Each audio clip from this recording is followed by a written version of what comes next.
प्यारे विद्यार्थियों, अज असी 9वीं जमात का इतिहास का पाठ नंबर 2 श्री गुरु नानक देव जी ਅਤੇ समकाली समाज असी इस दे पाठ दे विच श्री गुरु नानक देव जी दियां विशेष तौर पर कीतियां गईयां उदासियां बारे जिक्र करांगे। असी पढ़ांगे कि श्री गुरु नानक देव जी ने ज्ञान प्राप्ति तो बाद 1499 ईस्वी तो लैके 1521 ईस्वी तक देश विदेशों दीयां यात्रावां जिहड़ियां कीतियां उन्हां नूं उदासियां कहा जाता है। सानूं पता है प्यारे विद्यार्थियों कि सुल्तानपुर लोधी विखे रहिंदियां श्री गुरु नानक देव जी हर रोज़ वेई नदी दे विच इशनान करन जाया करते सी। एक दिन उन्हां नूं वेई नदी दे विच इशनान करन गए तो आस पास के कुदरती दृश्यां ने उन्हां दा मन मोह लिया तो अजिहा प्रभाव पाया कि गुरु जी वेई नदी के कंढे जंगलों में 3 दिनों तक अंतरध्यान रहे। तो उस तो बाद श्री गुरु नानक देव जी नूं सच्चे रूहानी ज्ञान की प्राप्ति हुई। अजकल इस स्थान पर गुरुद्वारा तपस्थान बनया होया है। तो गुरु नानक देव जी दियाँ असी गल करांगे अज विशेष तौर पर उदासियां दे बारे।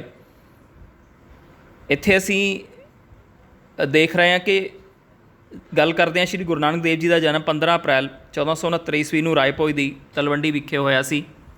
ये अजकल पाकिस्तान विच ननकाना साहब के नाम नाल जानिया जाता है। श्री गुरु नानक देव जी के माता का नाम तृप्ता देवी सी जो कि धार्मिक विचारों वाले सन। श्री गुरु नानक देव जी के पिता का नाम मेहता कालू सी। तो श्री गुरु नानक देव जी के जन्म तो बाद जदों पहली घटना के बारे सानूं पता लगता है, उस घटना का नाम सच्चा सौदा है।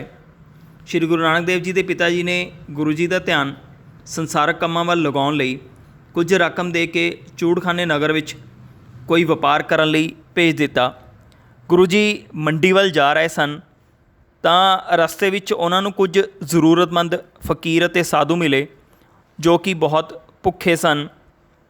गुरु जी ने पिता जी वल्लों दित्ती रकम नूं उस रकम का रसद खरीद के उन्हां जरूरतमंद लोकां नूं जिन्हां दे विच फकीर भी सन साधु भी सन जिहड़े कि भुखे सन उन्हां नूं भोजन करवा दिता। भोजन करवाउण उपरंत जदों श्री गुरु नानक देव जी अपने घर खाली हथ मुड़े तो पिता मेहता कालू बहुत नाराज़ होए। उन्होंने रकम का हिसाब मंगया तो श्री गुरु नानक देव जी ने सारी घटना सच सच अपने पिता जी नूं दस दित्ती। तो इस घटना नूं सच्चा सौदा कहा जाता है। असी देख रहे हैं कि श्री गुरु नानक देव जी के पिता जी ने गुरु जी नूं वपार करन लई चूड़खाने नगर विच भेजिया। गुरु जी नूं रस्ते विच साधु ते फकीर मिले जो कि भुखे सन। गुरु जी ने पिता जी द्वारा दित्ती रकम नाल साधु ते फकीरां नूं रसद खरीद के भोजन करवा दिता। गुरु जी नूं खाली हथ वेख के पिता जी बहुत नाराज़ होए। गुरु जी ने पिता जी नूं सारी गल सच सच दस दित्ती। तो उपरोक्त जिहड़ी ये घटना है तो इसनूं सच्चा सौदा कहा जाता है।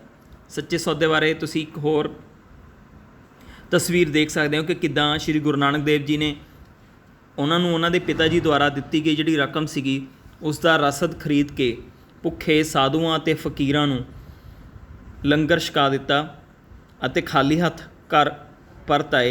घर वापस आन ते जदों पिता जी ने पूछा कि रकम का की बनया तो श्री गुरु नानक देव जी ने सारी घटना सच सच दस दी। तो इसनूं सच्चा सौदा कहा जाता है। इस तो बाद असी ये भी पढ़िया सीगा कि जनेऊ की रस्म के समय पुरातन जन्म साखी के अनुसार 9 वरियां की उम्र के हिंदू रवायतों अनुसार श्री गुरु नानक देव जी की जनेऊ धारण करने की रस्म की तैयारी की गई। तो उन्होंने कुल पुरोहित जोड़े हरदयाल जी से उन्होंने बुलाया गया। हरदयाल जी ने श्री गुरु नानक देव जी को जनेऊ धारण करने लई कहा तो गुरु जी ने जनेऊ पाउण तो इनकार कर दिता। इस प्रकार केवल 9 वरियां की उम्र में उन्होंने रूढ़ीवादी समाजिक धार्मिक रवायतों को चुनौती दी सी। तो असी स्क्रीन पर देख सकते हैं कि 9 वरियां की उम्र में हिंदू रवायतों अनुसार श्री गुरु नानक देव जी को जनेऊ की रस्म लई तैयार किया गया। कुल पुरोहित हरदयाल नूं जनेऊ की रस्म लई बुलाया गया। गुरु जी ने जनेऊ पाउण तो मना कर दिता। इस तरह गुरु जी ने रूढ़ीवादी समाजिक धार्मिक रवायतों को चुनौती दी। असी पढ़ी सीगी मोदीखाने की घटना। श्री गुरु नानक देव जी के पिता जी ने गुरु जी नूं सुल्तानपुर लोधी विखे अपने जवाई जयराम जिहड़ा कि सूबेदार दौलत खां दा लोधी दा कोल वड्डे अहुदे ते काम करदा सी, उस कोल नौकरी करन लई भेज दिता। गुरु जी नूं मोदीखाने तो भाव अनाज का भंडार विच नौकरी मिल गई। गुरु जी पूरी मेहनत लगन अते ईमानदारी नाल काम करते सन। ਉਹ ਕੰਮ ਕਰਦੇ ਸਮੇਂ ਵੀ ਪ੍ਰਭੂ ਭਗਤੀ ਵਿੱਚ ਲੀਨ ਰਹਿੰਦੇ ਸੀ। ਉਹਨਾਂ ਨੇ ਮੋਦੀਖਾਨੇ ਵਿੱਚੋਂ ਤਨਖਾਹ ਦੇ ਰੂਪ ਵਿੱਚ ਮਿਲਣ ਵਾਲਾ ਜਿਹੜਾ ਆਪਣਾ ਹਿੱਸਾ ਸੀਗਾ ਤਾਂ ਉਸ ਦਾ ਅਨਾਜ ਖਰੀਦ ਕੇ ਗਰੀਬਾਂ ਨੂੰ ਮੁਫਤ ਵੰਡਣਾ ਸ਼ੁਰੂ ਕਰ ਦਿੱਤਾ। ਕੁਝ ਲੋਕਾਂ ਨੇ ਸੂਬੇਦਾਰ ਨੂੰ ਸ਼ਿਕਾਇਤ ਕੀਤੀ। ਉਹਨਾਂ ਨੇ ਸ਼ਿਕਾਇਤ ਇਹ ਕੀਤੀ ਕਿ ਨਾਨਕ ਮੋਦੀਖਾਨੇ ਦਾ ਅਨਾਜ ਮੁਫਤ ਲੁਟਾ ਰਿਹਾ ਹੈ, ਪਰੰਤੂ ਉਸਨੇ ਮੋਦੀਖਾਨੇ ਵਿੱਚ ਅਨਾਜ ਦੇ ਭੰਡਾਰ ਦੀ ਜਾਂਚ ਕਰਵਾਈ ਤਾਂ ਭੰਡਾਰ ਵਿੱਚ ਅਨਾਜ ਵੱਧ ਪਾਇਆ ਗਿਆ। ਇਸ ਘਟਨਾ ਤੋਂ ਬਾਅਦ ਸ਼੍ਰੀ ਗੁਰੂ ਨਾਨਕ ਦੇਵ ਜੀ ਦੀ ਮਹਿਮਾ ਦੂਰ ਦੂਰ ਤੱਕ ਫੈਲ ਗਈ।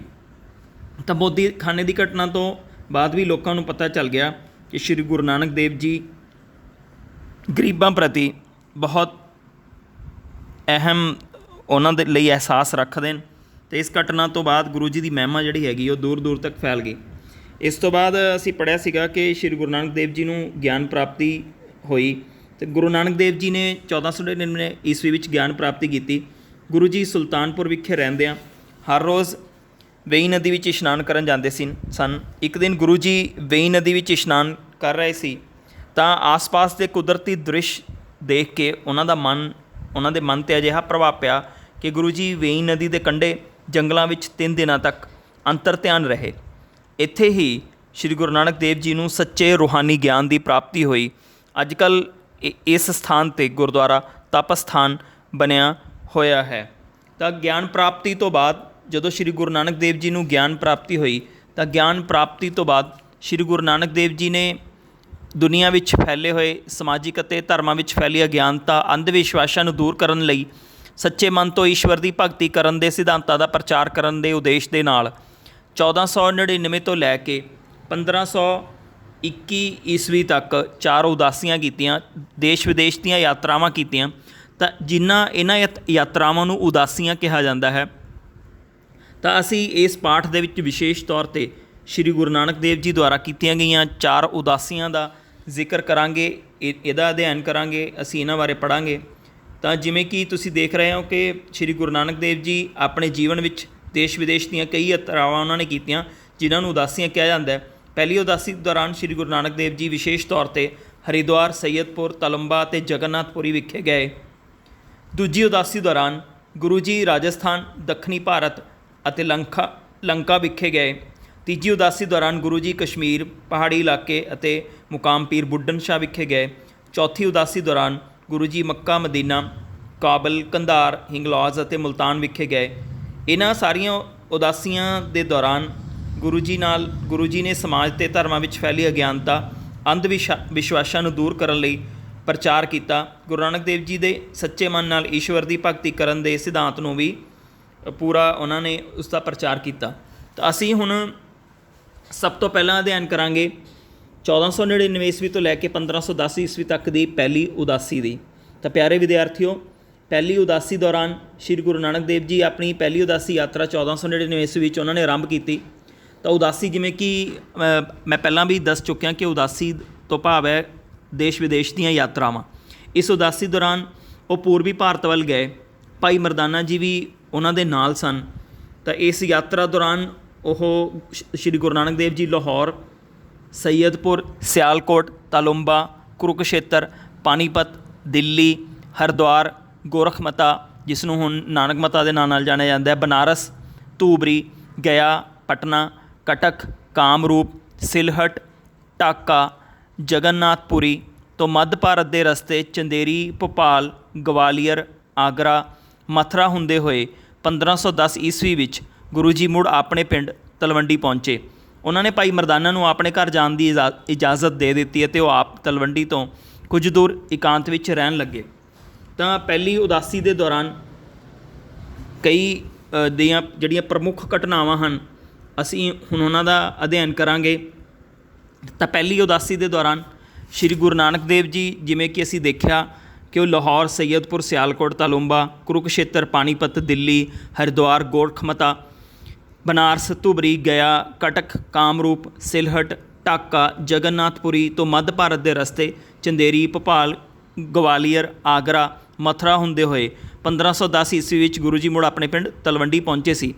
ਤਾਂ ਇਹ ਸਾਰੇ ਸਥਾਨਾਂ 'ਤੇ, ਜਿਵੇਂ ਕਿ ਲਾਹੌਰ ਹੈ, ਸੈਯਦਪੁਰ, ਸਿਆਲਕੋਟ, ਤਾਲੁੰਬਾ, ਕੁਰੂਕਸ਼ੇਤਰ ਹੈ, ਤਾਂ ਕੁਝ ਘਟਨਾਵਾਂ, ਪ੍ਰਮੁੱਖ ਘਟਨਾਵਾਂ ਜਿਹੜੀਆਂ ਵਾਪਰੀਆਂ, ਤਾਂ ਉਹ ਅਸੀਂ ਸਭ ਤੋਂ ਪਹਿਲਾਂ ਗੱਲ ਕਰਦੇ ਹਾਂ ਸੈਯਦਪੁਰ ਏਮਨਾਬਾਦ ਦੀ ਘਟਨਾ। ਇੱਥੇ ਗੁਰੂ ਜੀ ਗਰੀਬ ਤਰਖਾਣ ਭਾਈ ਲਾਲੋ ਜੀ ਦੇ ਘਰ ਠਹਿਰੇ। ਤਾਂ ਸਭ ਤੋਂ ਪਹਿਲੀ ਘਟਨਾ ਦੇ ਵਿੱਚ ਸ਼੍ਰੀ ਗੁਰੂ ਨਾਨਕ ਦੇਵ ਜੀ ਇੱਕ ਗਰੀਬ ਤਰਖਾਣ ਸੀਗਾ ਜਿਸ ਦਾ ਨਾਂ ਭਾਈ ਲਾਲੋ ਸੀ, ਉਹਨਾਂ ਦੇ ਘਰ ਠਹਿਰੇ।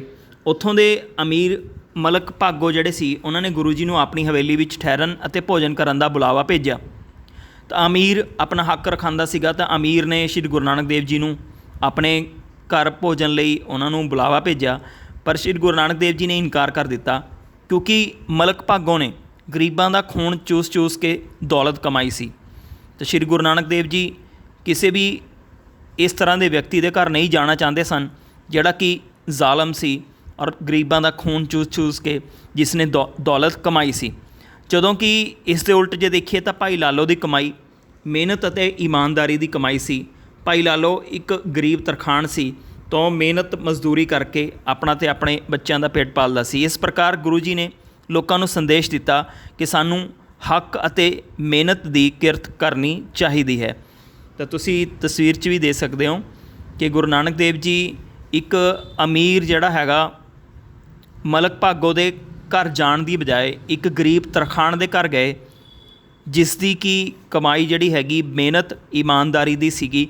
ਔਰ ਇਸ ਤਰ੍ਹਾਂ ਸ਼੍ਰੀ ਗੁਰੂ ਨਾਨਕ ਦੇਵ ਜੀ ਨੇ ਆਪਣੀ ਪਹਿਲੀ ਉਦਾਸੀ ਦੇ ਵਿੱਚ ਪ੍ਰਚਾਰ ਕੀਤਾ ਕਿ ਲੋਕਾਂ ਨੂੰ ਸੰਦੇਸ਼ ਦਿੱਤਾ ਕਿ ਸਾਨੂੰ ਹੱਕ ਅਤੇ ਮਿਹਨਤ ਦੀ ਕਿਰਤ ਕਰਨੀ ਚਾਹੀਦੀ ਹੈ।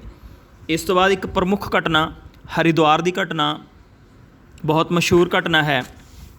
ਆਪਣੀ ਯਾਤਰਾ ਦੌਰਾਨ ਪਿਆਰੇ ਵਿਦਿਆਰਥੀਓ, ਸ਼੍ਰੀ ਗੁਰੂ ਨਾਨਕ ਦੇਵ ਜੀ ਜਦੋਂ ਹਰਿਦੁਆਰ ਪਹੁੰਚੇ ਉੱਥੇ ਲੋਕ ਕਰਮਕਾਂਡਾਂ ਵਿੱਚ ਫਸੇ ਹੋਏ ਸਨ, ਅਗਿਆਨਤਾ ਵਿੱਚ ਫਸੇ ਹੋਏ ਸਨ। ਅਗਿਆਨਤਾਵਸ ਗੰਗਾ ਨਦੀ ਵਿੱਚ ਪੂਰਬ ਦਿਸ਼ਾ ਵੱਲ ਮੂੰਹ ਕਰਕੇ ਆਪਣੇ ਮਰੇ ਹੋਏ ਪੁਰਖਾਂ ਪਿੱਤਰਾਂ ਤੱਕ ਪਾਣੀ ਪਹੁੰਚਾਉਣ ਦੀ ਸੂਰਜ ਨੂੰ ਪਾਣੀ ਦੇ ਰਹੇ ਸਨ। ਤਾਂ ਇਸ ਸਭ ਨੂੰ ਕੁਝ ਨੂੰ ਦੇਖ ਕੇ ਲੋਕਾਂ ਨੂੰ ਵਹਿਮਾਂ ਭਰਮਾਂ ਵਿੱਚੋਂ ਕੱਢਣ ਲਈ ਸ਼੍ਰੀ ਗੁਰੂ ਨਾਨਕ ਦੇਵ ਜੀ ਨੇ ਪੱਛਮ ਦਿਸ਼ਾ ਵੱਲ ਮੂੰਹ ਕਰਕੇ, ਉਲਟ ਦਿਸ਼ਾ ਵੱਲ ਮੂੰਹ ਕਰਕੇ ਪਾਣੀ ਦੇਣਾ ਸ਼ੁਰੂ ਕਰ ਦਿੱਤਾ। ਤਾਂ ਲੋਕ ਸਾਰੇ ਬੜੇ ਹੈਰਾਨ ਹੋਏ। ਲੋਕਾਂ ਨੇ ਆ ਕੇ ਸ਼੍ਰੀ ਗੁਰੂ ਨਾਨਕ ਦੇਵ ਜੀ ਨੂੰ ਇਸ ਦਾ ਕਾਰਨ ਪੁੱਛਿਆ ਤਾਂ ਗੁਰੂ ਜੀ ਨੇ ਕਿਹਾ ਕਿ ਉਹ ਆਪਣੇ ਖੇਤਾਂ ਨੂੰ ਪਾਣੀ ਪਹੁੰਚਾ ਰਹੇ ਹਨ।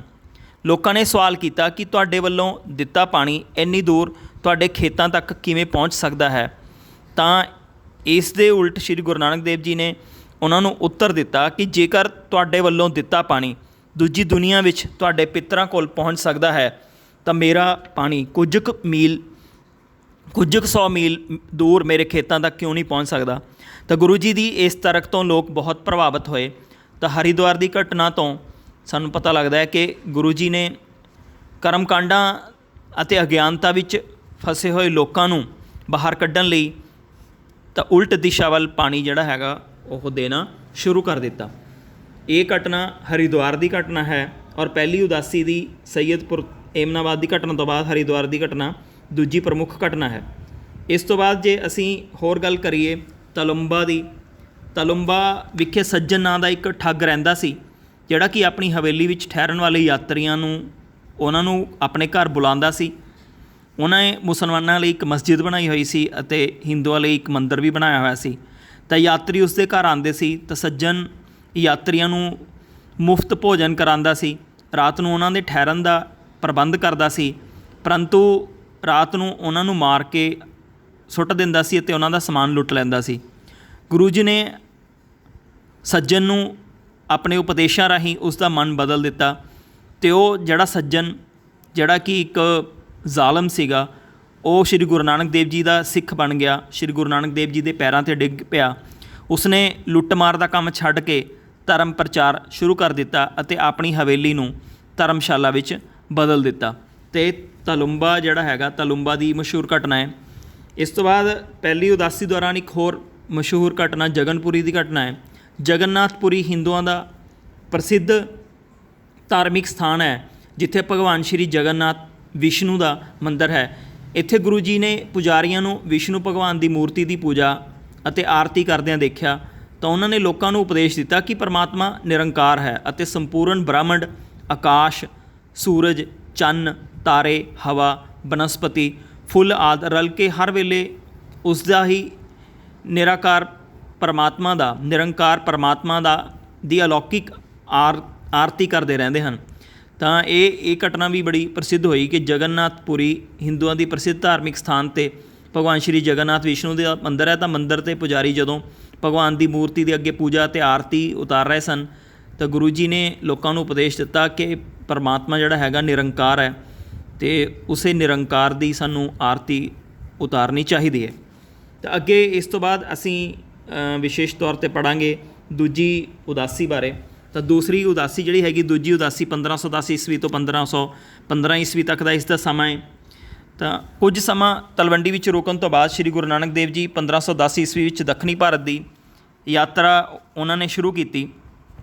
ਇਸ ਯਾਤਰਾ ਦੌਰਾਨ ਉਹਨਾਂ ਨੇ ਸੈਦੋ ਅਤੇ ਗੋਹੋ ਨਾਂ ਦੇ ਦੋ ਭਰਾਵਾਂ ਅਤੇ ਭਾਈ ਮਰਦਾਨਾ ਨੂੰ ਆਪਣੇ ਨਾਲ ਲਿਆ। ਤਾਂ ਦੂਸਰੀ ਉਦਾਸੀ ਦੌਰਾਨ ਸ਼੍ਰੀ ਗੁਰੂ ਨਾਨਕ ਦੇਵ ਜੀ ਦੇ ਨਾਲ ਭਾਈ ਮਰਦਾਨਾ, ਸੈਦੋ ਅਤੇ ਗੋਹੋ ਨਾਂ ਦੇ ਦੋ ਭਰਾ ਵੀ ਸਨ। ਤਾਂ ਇਹ ਸਮਾਂ ਜਿਹੜਾ ਹੈਗਾ 1510 ਈਸਵੀ ਤੋਂ ਸ਼ੁਰੂ ਹੁੰਦਾ ਹੈ। ਤਾਂ ਸਭ ਤੋਂ ਪਹਿਲਾਂ ਰਾਜਸਥਾਨ ਦੀ ਗੱਲ ਕਰਦੇ ਹਾਂ। ਆਪਣੀ ਇਸ ਉਦਾਸੀ ਦੌਰਾਨ ਸ਼੍ਰੀ ਗੁਰੂ ਨਾਨਕ ਦੇਵ ਜੀ ਨੇ ਮਾਲਵਾ ਦੇ ਸੰਤਾਂ ਨਾਲ ਭੇਂਟ ਕੀਤੀ। ਉਹ ਹਿੰਦੂਆਂ ਦੇ ਪ੍ਰਸਿੱਧ ਤੀਰਥ ਅਸਥਾਨ ਪੁਸ਼ਕਰ ਵੀ ਗਏ।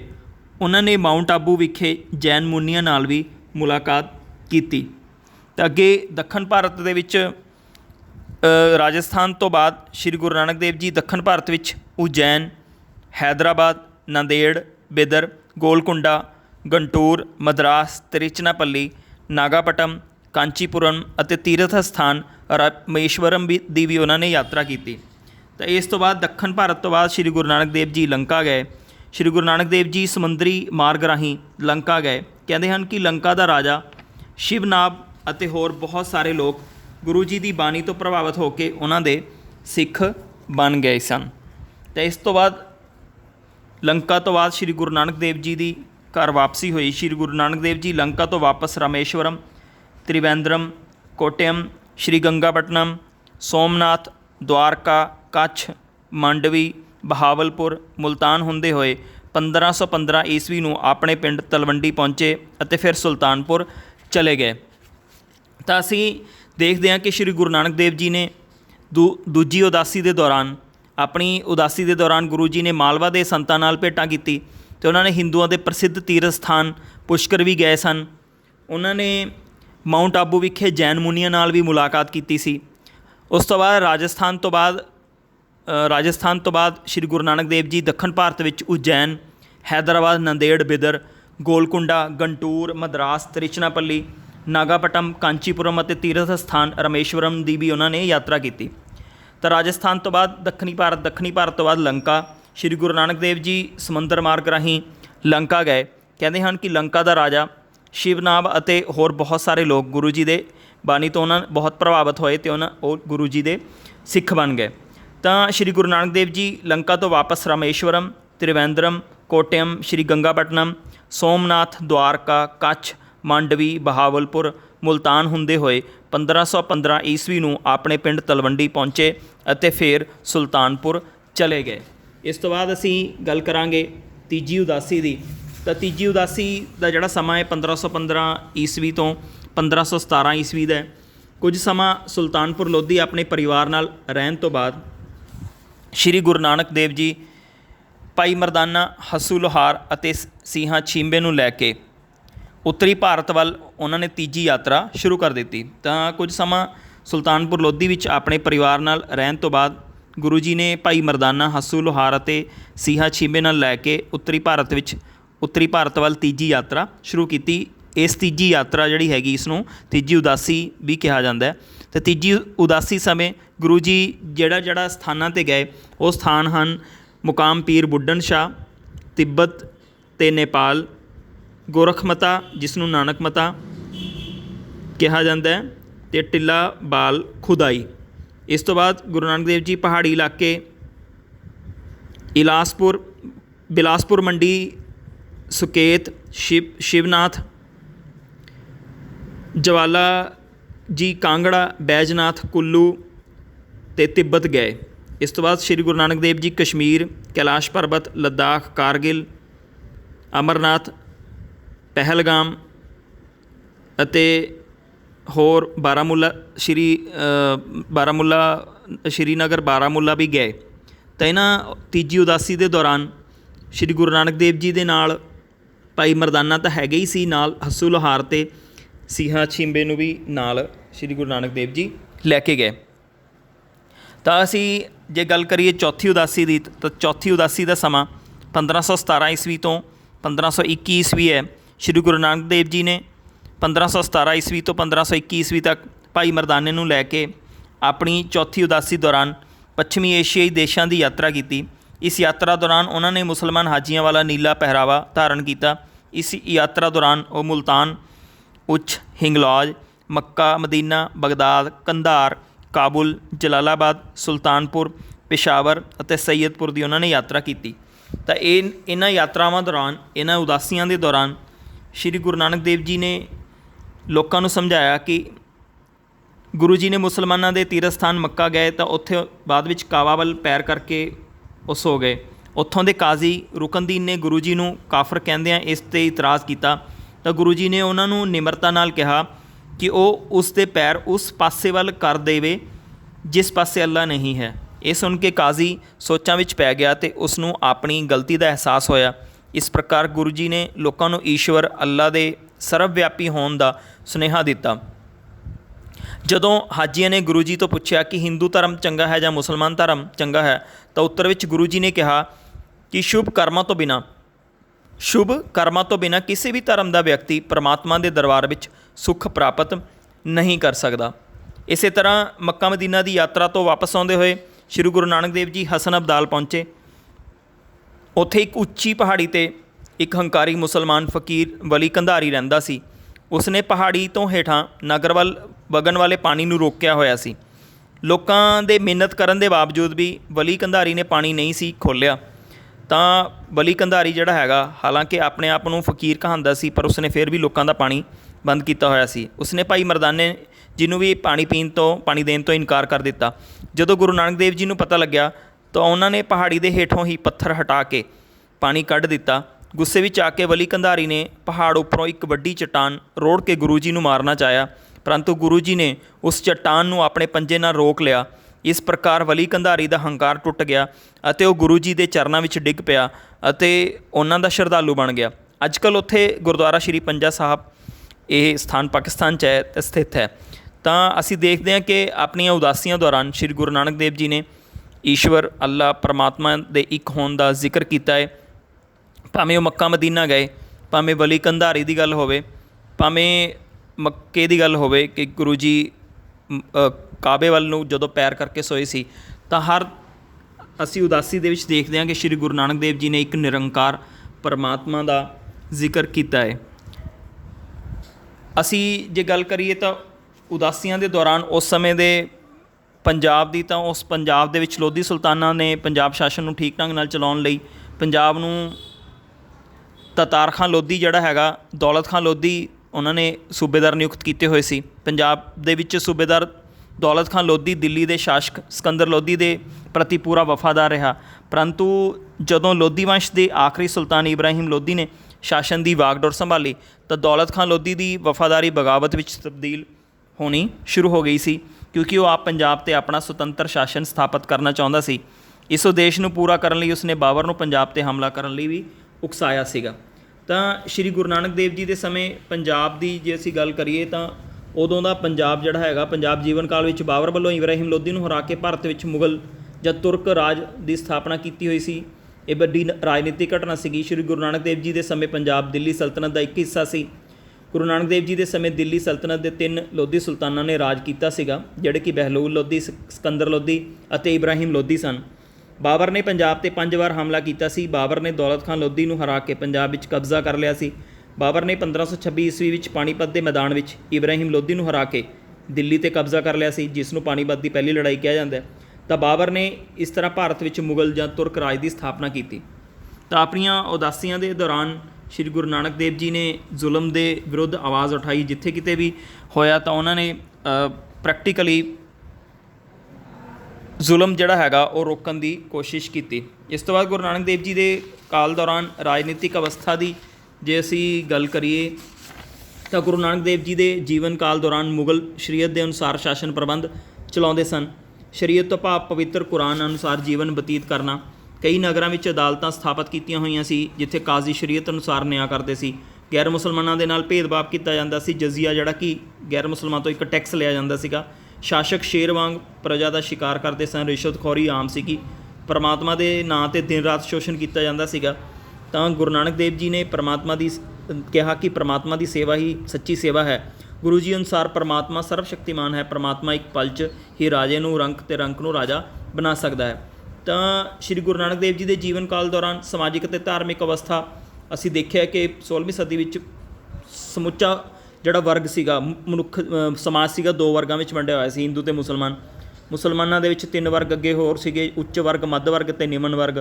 ਰਾਜਪੂਤਾਂ ਦੇ ਸ਼ਕਤੀਹੀਨ ਹੋਣ ਤੋਂ ਕਾਰਨ ਹਿੰਦੂ ਸਮਾਜ ਦੀ ਸਥਿਤੀ ਵੀ ਬਹੁਤ ਕਮਜ਼ੋਰ ਸੀਗੀ। ਮੁਸਲਿਮ ਸਮਾਜ ਵਿੱਚ ਇਸਤਰੀਆਂ ਦੀ ਦਸ਼ਾ ਜਿਹੜੀ ਉੱਚ ਵਰਗ ਦੀਆਂ ਇਸਤਰੀਆਂ ਨੂੰ ਛੱਡ ਕੇ ਕੋਈ ਜ਼ਿਆਦਾ ਚੰਗੀ ਨਹੀਂ ਸੀ। ਹਿੰਦੂ ਸਮਾਜ ਦੀਆਂ ਇਸਤਰੀਆਂ ਦੀ ਵੀ ਦਸ਼ਾ ਕੋਈ ਇੰਨੀ ਚੰਗੀ ਨਹੀਂ ਸੀ। ਤਾਂ ਇਸ ਤੋਂ ਇਲਾਵਾ ਗੁਰੂ ਨਾਨਕ ਦੇਵ ਜੀ ਨੇ ਪਰਮਾਤਮਾ ਸੰਬੰਧੀ ਵੀ ਜਿਹੜੇ ਵਿਚਾਰ ਦਿੱਤੇ, ਉਹਨਾਂ ਦੇ ਵਿੱਚ ਪਰਮਾਤਮਾ ਇੱਕ ਹੈ, ਪਰਮਾਤਮਾ ਨਿਰੰਕਾਰ ਹੈ, ਪਰਮਾਤਮਾ ਸਰਬ ਸ਼ਕਤੀਮਾਨ ਹੈ ਅਤੇ ਸਰਬ ਵਿਆਪਕ ਹੈ, ਪਰਮਾਤਮਾ ਸਦਾ ਰਹਿਣ ਵਾਲਾ ਹੈ। ਗੁਰੂ ਜੀ ਅਨੁਸਾਰ ਸਾਨੂੰ ਪਰਮਾਤਮਾ ਦਾ ਹੁਕਮ ਮੰਨਣਾ ਚਾਹੀਦਾ ਹੈ। ਇਹ ਸਾਰੀਆਂ ਚੀਜ਼ਾਂ ਅਸੀਂ ਪਹਿਲੀ ਉਦਾਸੀ ਦੌਰਾਨ ਵੀ ਦੇਖੀਆਂ, ਭਾਵੇਂ ਉਹ ਸੈਯਦਪੁਰ ਦੀ ਘਟਨਾ ਹੋਵੇ, ਭਾਵੇਂ ਹਰਿਦੁਆਰ ਦੀ ਘਟਨਾ ਹੋਵੇ, ਭਾਵੇਂ ਤੋਲੰਬਾ ਦੀ। ਤਾਂ ਗੁਰੂ ਜੀ ਅਨੁਸਾਰ ਪਰਮਾਤਮਾ ਨੂੰ ਸਾਨੂੰ ਪਰਮਾਤਮਾ ਦਾ ਸਿਮਰਨ ਕਰਨਾ ਚਾਹੀਦਾ ਹੈ ਅਤੇ ਗੁਰੂ ਜੀ ਅਨੁਸਾਰ ਪਰਮਾਤਮਾ ਮਹਾਨ ਹੈ। ਤਾਂ ਪਹਿਲੀ ਉਦਾਸੀ ਦੇ ਦੌਰਾਨ ਵੀ ਸ਼੍ਰੀ ਗੁਰੂ ਨਾਨਕ ਦੇਵ ਜੀ ਜਦੋਂ ਸੈਯਦਪੁਰ, ਸਿਆਲਕੋਟ, ਤਾਲੁੰਬਾ, ਕੁਰੂਕਸ਼ੇਤਰ, ਪਾਣੀਪਤ, ਦਿੱਲੀ, ਹਰਿਦੁਆਰ, ਗੋਰਖਮਤਾ, ਬਨਾਰਸ, ਧੂਬਰੀ, ਗਿਆ, ਪਟਨਾ, ਕਾਮਰੂਪ, ਸਿਲਹਟ, ਢਾਕਾ, ਜਗਨਨਾਥਪੁਰੀ ਤੋਂ ਮੱਧ ਭਾਰਤ ਦੇ ਰਸਤੇ ਚੰਦੇਰੀ, ਭੋਪਾਲ, ਗਵਾਲੀਅਰ, ਆਗਰਾ ਗਏ। ਮਥੁਰਾ ਹੁੰਦੇ ਹੋਏ 1510 ਈਸਵੀ ਵਿੱਚ ਗੁਰੂ ਜੀ ਮੁੜ ਆਪਣੇ ਪਿੰਡ ਤਲਵੰਡੀ ਪਹੁੰਚੇ ਤਾਂ ਉਹਨਾਂ ਨੇ ਭਾਈ ਮਰਦਾਨਾ ਨੂੰ ਆਪਣੇ ਘਰ ਜਾਣ ਦੀ ਇਜਾਜ਼ਤ ਦਿੱਤੀ ਅਤੇ ਆਪ ਤਲਵੰਡੀ ਵਿੱਚ ਕੁਝ ਦੇਰ ਇਕਾਂਤ ਵਿੱਚ ਰਹੇ। ਤਾਂ ਪਹਿਲੀ ਉਦਾਸੀ ਦੇ ਦੌਰਾਨ, ਦੂਜੀ ਉਦਾਸੀ ਦੇ ਦੌਰਾਨ ਸ਼੍ਰੀ ਗੁਰੂ ਨਾਨਕ ਦੇਵ ਜੀ ਅਸੀਂ ਪੜ੍ਹਿਆ ਕਿ ਦੂਜੀ ਉਦਾਸੀ ਦੇ ਦੌਰਾਨ ਸ਼੍ਰੀ ਗੁਰੂ ਨਾਨਕ ਦੇਵ ਜੀ 1510 ਈਸਵੀ ਵਿੱਚ ਦੱਖਣੀ ਭਾਰਤ ਦੀ ਯਾਤਰਾ ਉਹਨਾਂ ਨੇ ਸ਼ੁਰੂ ਕੀਤੀ। ਇਸ ਯਾਤਰਾ ਦੌਰਾਨ ਉਹ ਸੈਦੇ ਅਤੇ ਗੋਹ ਨਾਂ ਦੇ ਦੋ ਭਰਾਵਾਂ ਅਤੇ ਭਾਈ ਮਰਦਾਨਾ ਨੂੰ ਆਪਣੇ ਨਾਲ ਉਹਨਾਂ ਨੇ ਲਿਆ ਸੀਗਾ, ਉਹਨਾਂ ਨੂੰ ਨਾਲ ਲੈ ਕੇ ਗਏ ਸੀ। ਆਪਣੀ ਇਸ ਉਦਾਸੀ ਦੌਰਾਨ ਗੁਰੂ ਜੀ ਮਾਲਵਾ ਦੇ ਸੰਤਾਂ ਨਾਲ ਉਹਨਾਂ ਨੇ ਭੇਟਾ ਕੀਤੀ। ਉਹ ਹਿੰਦੂਆਂ ਦੇ ਪ੍ਰਸਿੱਧ ਤੀਰਥ ਸਥਾਨ ਪੁਸ਼ਕਰ ਵੀ ਗਏ। ਉਹਨਾਂ ਨੇ ਮਾਊਂਟ ਆਬੂ ਵਿਖੇ ਜੈਨ ਮੁਨੀਆਂ ਨਾਲ ਵੀ ਮੁਲਾਕਾਤ ਕੀਤੀ ਸੀਗੀ। ਰਾਜਸਥਾਨ ਤੋਂ ਬਾਅਦ ਗੁਰੂ ਜੀ ਨੇ ਦੱਖਣੀ ਭਾਰਤ ਵਿੱਚ ਉਜੈਨ, ਹੈਦਰਾਬਾਦ, ਨਾਂਦੇੜ, ਬਿਦਰ, ਗੋਲਕੁੰਡਾ, ਗੰਟੂਰ, ਮਦਰਾਸ, ਤ੍ਰਿਚਨਾਪੱਲੀ, ਨਾਗਾਪਟਮ, ਕਾਂਚੀਪੁਰਮ ਅਤੇ ਤੀਰਥ ਸਥਾਨ ਰਾਮੇਸ਼ਵਰਮ ਦੀ ਵੀ ਯਾਤਰਾ ਕੀਤੀ ਸੀ। ਅਸੀਂ ਦੇਖਿਆ ਕਿ ਦੂਜੀ ਉਦਾਸੀ ਦੌਰਾਨ ਸ਼੍ਰੀ ਗੁਰੂ ਨਾਨਕ ਦੇਵ ਜੀ ਸਮੁੰਦਰੀ ਮਾਰਗ ਰਾਹੀਂ ਲੰਕਾ ਵੀ ਗਏ। ਲੰਕਾ ਦੇ ਰਾਜਾ ਸ਼ਿਵਨਾਬ ਅਤੇ ਹੋਰ ਬਹੁਤ ਸਾਰੇ ਲੋਕ ਗੁਰੂ ਜੀ ਦੇ ਉਹਨਾਂ ਨੇ ਬਾਣੀ ਸੁਣੀ ਅਤੇ ਉਹ ਤੋਂ ਪ੍ਰਭਾਵਿਤ ਹੋ ਕੇ ਉਹਨਾਂ ਦੇ ਸਿੱਖ ਬਣ ਗਏ। ਅਤੇ ਸ਼੍ਰੀ ਗੁਰੂ ਨਾਨਕ ਦੇਵ ਜੀ ਨੇ ਲੰਕਾ ਤੋਂ ਵਾਪਸ ਰਾਮੇਸ਼ਵਰਮ, ਤ੍ਰਿਵੇਂਦਰਮ, ਕੋਟਿਅਮ, ਸ਼੍ਰੀ ਗੰਗਾਪਟਨਮ, ਸੋਮਨਾਥ, ਦੁਆਰਕਾ, ਕੱਛ, ਮਾਂਡਵੀ, ਬਹਾਵਲਪੁਰ, ਮੁਲਤਾਨਪੁਰ ਹੁੰਦੇ ਹੋਏ 1515 ਈਸਵੀ ਨੂੰ ਆਪਣੇ ਪਿੰਡ ਤਲਵੰਡੀ ਪਹੁੰਚੇ ਅਤੇ ਫਿਰ ਸੁਲਤਾਨਪੁਰ ਚਲੇ ਗਏ। ਇੱਦਾਂ ਹੀ ਤੀਜੀ ਉਦਾਸੀ ਦੇ ਦੌਰਾਨ ਗੁਰੂ ਜੀ ਮੁਕਾਮ ਪੀਰ ਬੁੱਢਨ ਸ਼ਾਹ ਗਏ, ਪਹਾੜੀ ਇਲਾਕਿਆਂ 'ਚ ਗਏ, ਕਸ਼ਮੀਰ ਗਏ। ਅਤੇ ਚੌਥੀ ਉਦਾਸੀ ਦੇ ਦੌਰਾਨ ਸ਼੍ਰੀ ਗੁਰੂ ਨਾਨਕ ਦੇਵ ਜੀ ਨੇ 1517 ਈਸਵੀ ਤੋਂ 1521 ਈਸਵੀ ਅਸੀਂ ਪੜ੍ਹਿਆ ਕਿ ਭਾਈ ਮਰਦਾਨੇ ਨੂੰ ਨਾਲ ਲੈ ਕੇ ਆਪਣੀ ਚੌਥੀ ਉਦਾਸੀ ਦੌਰਾਨ ਪੱਛਮੀ ਏਸ਼ੀਆਈ ਦੇਸ਼ਾਂ ਦੀ ਯਾਤਰਾ ਕੀਤੀ। ਇਸ ਯਾਤਰਾ ਦੌਰਾਨ ਉਹਨਾਂ ਨੇ ਮੁਸਲਮਾਨ ਹਾਜੀਆਂ ਵਾਲਾ ਨੀਲਾ ਪਹਿਰਾਵਾ ਧਾਰਨ ਕੀਤਾ ਹੋਇਆ ਸੀ। ਇਸ ਯਾਤਰਾ ਦੌਰਾਨ ਉਹ ਮੁਲਤਾਨ, ਉੱਚ ਹਿੰਗਲਾਜ, ਮੱਕਾ, ਮਦੀਨਾ, ਬਗਦਾਦ, ਕੰਧਾਰ, ਕਾਬੁਲ, ਜਲਾਲਾਬਾਦ, ਸੁਲਤਾਨਪੁਰ, ਪੇਸ਼ਾਵਰ ਅਤੇ ਸੈਯਦਪੁਰ ਦੀ ਉਹਨਾਂ ਯਾਤਰਾ ਕੀਤੀ। ਤਾਂ ਇਸ ਯਾਤਰਾ ਦੌਰਾਨ ਮੱਕਾ ਵੀ ਗਏ। ਹਸਨ ਅਬਦਾਲ ਦੀ ਘਟਨਾ ਦੇ ਦੌਰਾਨ ਉਹਨਾਂ ਨੇ ਮੁਸਲਮਾਨ ਫਕੀਰ ਜਿਹੜਾ ਵਲੀ ਕੰਧਾਰੀ ਜਿਸ ਨੇ ਲੋਕਾਂ ਦਾ ਪਾਣੀ ਰੋਕਿਆ ਹੋਇਆ ਸੀ ਉਸ ਨੂੰ ਵੀ ਸਬਕ ਸਿਖਾਇਆ। ਔਰ ਗੁਰੂ ਨਾਨਕ ਦੇਵ ਜੀ ਫਿਰ ਕਰਤਾਰਪੁਰ ਆ ਗਏ। 1522 ਈਸਵੀ ਵਿੱਚ ਗੁਰੂ ਨਾਨਕ ਦੇਵ ਜੀ ਨੇ ਰਾਵੀ ਨਦੀ ਦੇ ਕਿਨਾਰੇ 'ਤੇ ਕਰਤਾਰਪੁਰ ਨਗਰ ਵਸਾਇਆ। ਗੁਰੂ ਨਾਨਕ ਦੇਵ ਜੀ ਨੇ 18 ਸਾਲ ਆਪਣੇ ਪਰਿਵਾਰ ਨਾਲ ਬਤੀਤ ਕੀਤੇ। ਗੁਰੂ ਨਾਨਕ ਦੇਵ ਜੀ ਨੇ ਕਰਤਾਰਪੁਰ ਵਿਖੇ ਇੱਕ ਕਿਸਾਨ ਦੇ ਰੂਪ ਵਿੱਚ ਖੇਤੀਬਾੜੀ ਕਰਕੇ ਆਦਰਸ਼ ਗ੍ਰਸਥ ਜੀਵਨ ਬਤੀਤ ਕੀਤਾ। ਲੋਕਾਂ ਨੂੰ ਨਾਮ ਜਪੋ, ਕਿਰਤ ਕਰੋ ਅਤੇ ਵੰਡ ਛਕੋ ਦਾ ਸੰਦੇਸ਼ ਦਿੱਤਾ। ਉਹਨਾਂ ਨੇ ਆਪਣੇ ਪਿਆਰੇ ਸਿੱਖ ਭਾਈ ਲਹਿਣਾ ਨੂੰ ਗੱਲ ਆ ਕੇ ਅੰਗਦ ਦਾ ਨਾਂ ਦੇ ਕੇ ਆਪਣਾ ਉੱਤਰਾਧਿਕਾਰੀ ਨਿਯੁਕਤ ਕੀਤਾ। ਭਾਈ ਲਹਿਣਾ ਜੀ ਸਿੱਖਾਂ ਦੇ ਦੂਸਰੇ ਗੁਰੂ ਸ਼੍ਰੀ ਗੁਰੂ ਅੰਗਦ ਦੇਵ ਜੀ ਦੇ ਨਾਂ ਨਾਲ ਪ੍ਰਸਿੱਧ ਹੋਏ। 22 ਸਤੰਬਰ 1539 ਈਸਵੀ ਨੂੰ ਗੁਰੂ ਨਾਨਕ ਦੇਵ ਜੀ ਕਰਤਾਰਪੁਰ ਵਿਖੇ ਜੋਤੀ ਜੋਤ ਸਮਾ ਗਏ। ਗੁਰੂ ਨਾਨਕ ਦੇਵ ਜੀ ਨੂੰ ਹਿੰਦੂਆਂ ਦਾ ਗੁਰੂ ਅਤੇ ਮੁਸਲਮਾਨਾਂ ਦਾ ਪੀਰ ਕਿਹਾ ਜਾਂਦਾ ਹੈ।